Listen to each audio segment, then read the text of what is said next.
it sort of begins with family connection. So I'm probably the last generation that grew up with grandparents who'd been through, been active in the Second World War. So grandma's at home struggling with her own, body and her own world, and the Blitz, and granddad's off in the Navy. So I think that's the first thing, that sense of always just having been just a hug away from history, from that era. It's really important to me, the sort of the physicality of a period. So I spend a lot of time thinking and looking at clothing and artifacts of the time and office furniture and stuff like that. And I love the analog, which also, because of my age, I've just got access to, when I was a child, I learned to type on a heavy manual typewriter, and make phone calls in a phone booth. And nowadays, people grow up without having to learn some of that stuff. So I feel that connection too. I first of all try and shave out anything that's too contemporary. One thing I kept wanting to use was the phrase going under the radar, but you can't, because radar's only just been invented and no one has a word for it. It's not in common parlance, that word, though it is what Charlotte's trying to do all the time. So there is no phrase for what she's, I had to find other ways of saying some of those things. You shave out all that stuff that's of more recently. And then in terms of the actual way people speak to each other and the way the prose is formed, I try and give a flavor of the time without going into anything too parodic or arch. And I do that, I think, by reading a lot in the period, reading articles and contemporary journals and stuff like that, the stuff that was published at the time. Also, I love reading fiction from the period because you can get different voices, different details that way.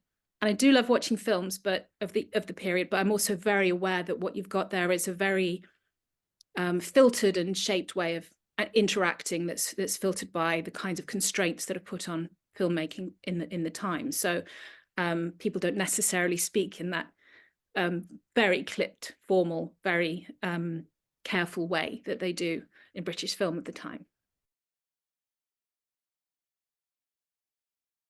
When you're thinking about character, it's often helpful or interesting to think about what the choices are that they make. When it's not easy, what choice do they make?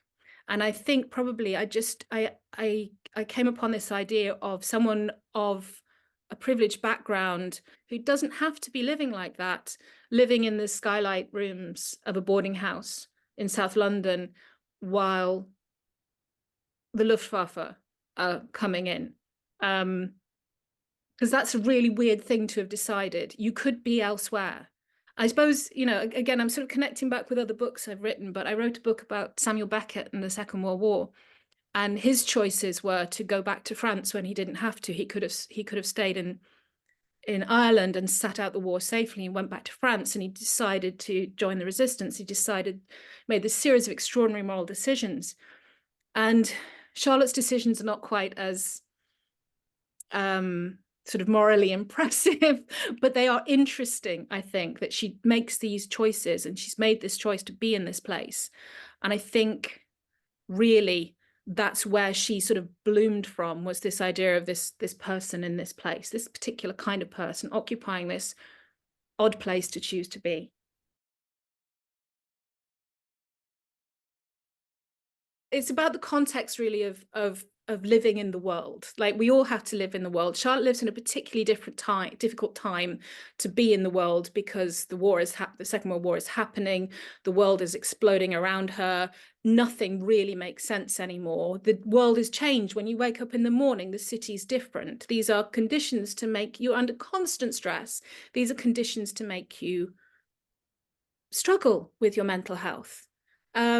But I would also suggest that a lot of very normal situations, day-to-day things, very banal, ordinary pressures are enough to make you struggle with your mental health. So the dynamic with her father, the struggles she has to assert her own independence, to make a living in the world, the way that she's behaved in the past that hangs around her like a bad smell that she can't get rid of.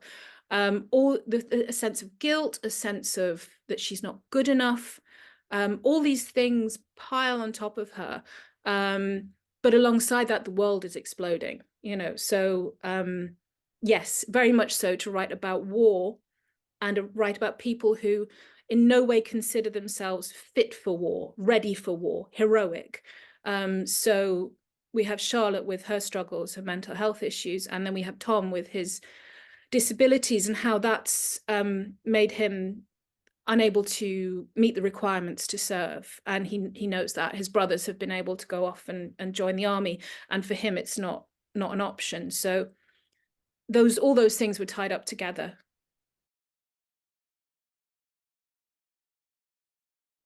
What appeals to me as a writer about historical fiction is that you can go anywhere, really. And I love that. I love just being able to dip back into a different period.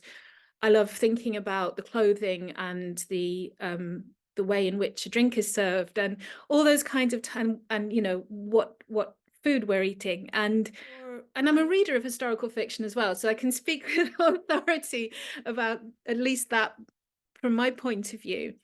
And it's, for me, it's the same thing, really. It's going to these other countries, as we might say.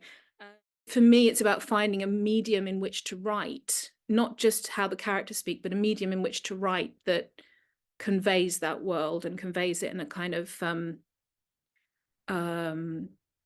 convincing, but not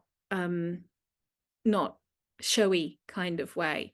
And that, I think, when you find a writer who can do that, you'd stick with them, definitely.